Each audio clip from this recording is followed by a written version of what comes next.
एक महत्त्वाची बातमी आहे। शिंदे आणि पवारांमधील बैठकीमध्ये अदानी उद्योग समूहाचे अधिकारी होते का असा प्रश्न आता विचारला जातोय। धारावी पुनर्विकास प्रकल्पाचे 3 अधिकारी उपस्थित होते अशी चर्चा आता सुरू आहे। ठाकरे गटाकडून बैठकीतला तपशील जाणून घेण्याचा प्रयत्न करण्यात येतोय।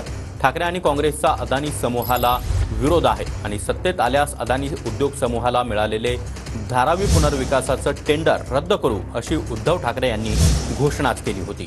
तर गौतम अदानी शरद पवार यांचे जवळचे मित्र मानले जातात। या संदर्भात अधिक माहिती देण्यासाठी आमचे प्रतिनिधी दिनेश दुखंडे आपल्यासोबत आहेत। दिनेश, काय अधिक माहिती? बघा, एनसीपी शरद पवार गटाचे प्रमुख शरद पवार आणि मुख्यमंत्री एकनाथ शिंदे यांच्यात गेल्या 10 दिवसात 2 बैठका झालेल्या आहेत। एक बैठक सह्याद्री अतिथीगृहावर झाली आहे, तर दुसरी बैठक ही वर्षा मुख्यमंत्र्यांच्या शासकीय निवासस्थानी झाली आहे।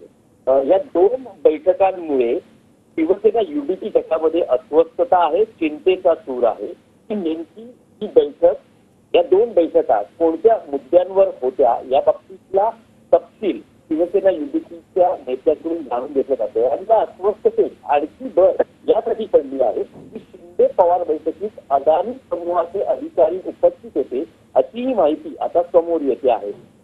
उद्धव ठाकरे यांनी त्यांच्या 2 भाषणांमध्ये घोषणा केलेली आहे की सत्तेत आल्यानंतर अदानी उद्योग समूहाला मिळालेलं धारावी पुनर्विकासाचं टेंडर रद्द करण्यात येईल आणि एकूणच शिवसेना युबीटी, उद्धव ठाकरे किंवा काँग्रेस पक्ष असेल त्यांचा राहुल गांधी यांचा अदानी उद्योग समूहाला विरोध आहे।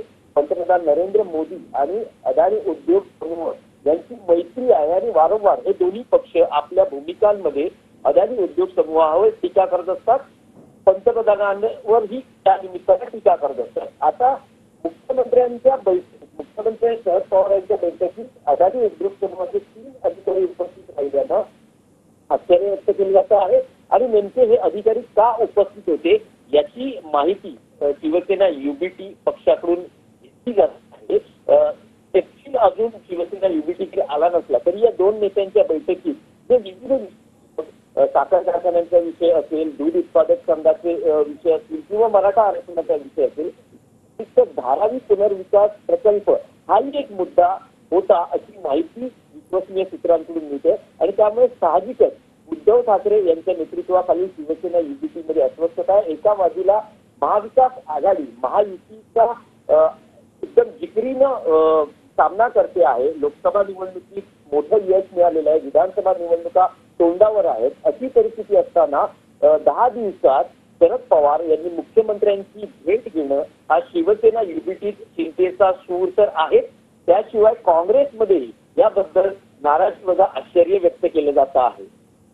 आणि सगळ्यात महत्वाचं शरद पवार आणि गौतम अदानी यांचे मैत्रीपूर्ण संबंध सर्वश्रुत आहेत आणि महाविकास आघाडीमध्ये काही मतभिन्नता आहे का धारावी पुनर्विकास प्रकल्पावरून, म्हणजे एनसीपी शरद पवार गटाची एक भूमिका आणि काँग्रेस आणि शिवसेना युबीटीची एक भूमिका, ही शरद पवारांना हे टेंडर रद्द करणं ही जी भूमिका आहे ती मान्य नाही आहे का अशी चर्चा या निमित्ताने आता उपस्थित होऊ लागली आहे। नक्कीच दिनेश, धन्यवाद तुम्ही दिलेल्या या सविस्तर माहितीसाठी।